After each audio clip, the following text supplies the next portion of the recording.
ಸರ್ವಧರ್ಮಗಳ ಸಾರವನನೇ, ಸರ್ವಧರ್ಮಗಳ ಸಾರನನೇ.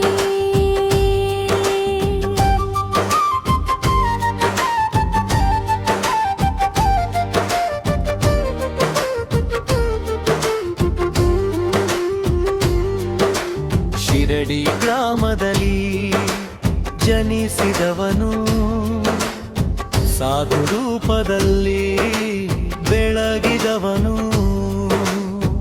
ಬಡವರ ಪಾಲಿಗೆ ತಾಯಿ ತಂದೆಯಾಗಿ ಕಷ್ಟಗಳನ್ನು ದೂರ ಮಾಡಿದವನು,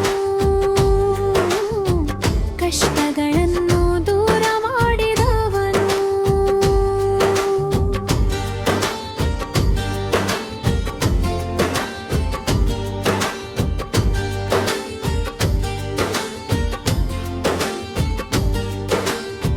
ಧೂಳಿ ಬೆಂಕಿಯಲಿಯ ಶಿವರ ಕೊಟ್ಟು ಉಡಿ ರೂಪದಲ್ಲಿ ಕಾಪಾಡಿದವನು.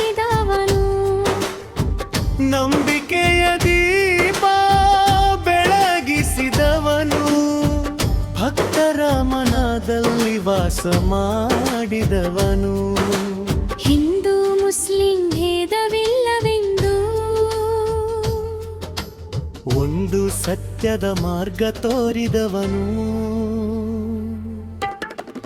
ಅನ್ನದಾನ ಮಾಡಿ ಹಸಿದವರ ಪಾಲಿಗೆ ಪರಮಾತ್ಮ